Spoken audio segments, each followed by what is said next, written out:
Hey everybody, welcome again to some lacrosse terms we got. I'm Coach Miller here from BTB Lax. A lot of times there's some youth players, younger players who are confused about some of the lacrosse terminology used by coaches, players, stuff like that. So we want to take some time and clear some of it up for you. So we're starting with Timex. This isn't an official term. You're not going to see it, in the rule book or anything like that, but you will hear certain coaches yelling out Timex, Timex.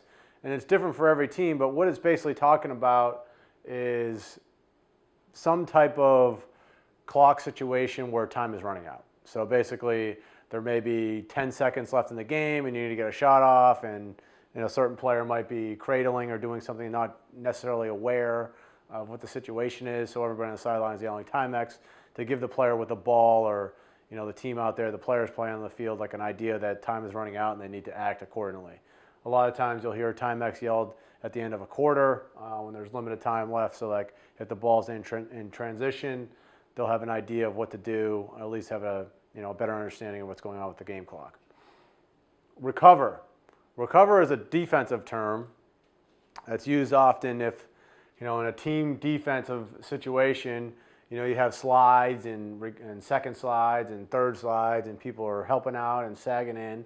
But a lot of times what recover is, for most coaches, is if you have a defensive player up here, say he's guarding a midi, and the midi dodges by him, whatever team defensive scheme the team is running, most often than not, this guy who just got beat will have to recover back into what a lot of people call the hole, or kind of the middle area inside, right in front of the cage, so that he can get back in, get organized, find the open guy, and act accordingly. So recover is a term used with most coaches for that defensive player who got beat, and then it's his job to recover to the hole and then to match back up with whatever guy is now open after the sliding occurred. Double the ball, or double. So a lot of times at the end of a game, or if you need the ball back, it's basically just doubling the ball. So get a different color marker here, my handy blue. If you have an attackman with the ball being guarded by one defenseman, and say we have up here. Actually, start over with double the ball. Okay. And you need to step to that side because you're okay in front of the field there. Oh, right. Okay. Okay. So you can start start standing in front of the field where you. And then double the ball and then go over. All Okay. right, next up, double the ball. What does this mean? Okay. All right, next up, we got double the ball, or double. It's a common terminology used when playing defense again. So a lot of times, if you have an attackman over here being covered by one defenseman, you might just even have another defenseman come out and just leave his guy up here. So say there's a midi up here being guarded by a midi. This midi might actually just leave his guy that he was covering to go double the ball. In that case, you're going to have two guys guarding one player in the hopes to get the ball back. So a lot of times you're going to double the ball if you're playing very aggressively and you think this particular guy with the ball is a weak player and won't be able to find the open man. Or another time you might be doubling the ball is if you're down by a couple goals and you're running out of time and you need to get the ball back in order to give your offense a chance to get some more goals on the board to get you guys back in the game, or whatever the situation may be. So that's double the ball. Head up is you're going to hear coaches talk about head up all the time. Basically what that means, it's actually pretty common too, because a lot of players are running with their head down, new players, or like players that are new to the game, or even younger players, or even actually some experienced players run with their head down, and they can't see anything. So you'll hear coaches yell out, head up, head up. So make sure that you just have your head up. We talked about head on a swivel in an earlier video. It's similar to that, but in this case, you want to just make sure that your head's up and you're aware, seeing what's going on, and it's not down, so you don't miss anything in the course of play. This next one, hedge, is actually a really good term. It's a really good tactic to use when you're playing defense as well. We'll talk about, in different videos, we've talked about, different slide packages and stuff like that, and team defensive concepts. A hedge is, so say we have two players up here, two midfielders.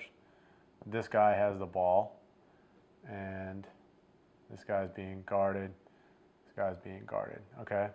So a hedge, basically what we're talking about, I'm going to diagram it on the board as well, but it's not a slide per se, where a guy's actually sliding the guy, but it's like kind of a fake slide. He's looking like he's going to go to allow the current player to recover after he's been beat a little bit. So I'll just diagram it here on a pick, right? A pick for the ball. So if we have this guy has the ball, and this guy comes over and sets a pick on this guy right here. So instead of, a lot of times when you set a pick, it's going to cause this player who was originally defending the midi to not be able to guard him anymore. But if you're just going to use this term hedge, you still actually want this guy to be able to still guard the guy with the ball. So this midi who is now over here, we'll diagram it. So now this midi is setting this pick. This midi is here, so this guy's going to come off the pick.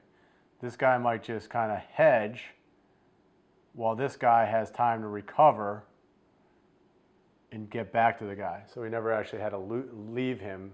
He was guarding him initially.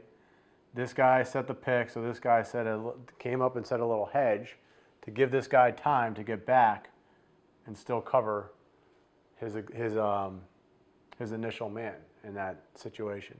So a hedge there would be his teammate hedging to give his other teammate a chance to get back and keep on guarding the man that he was guarding from the beginning.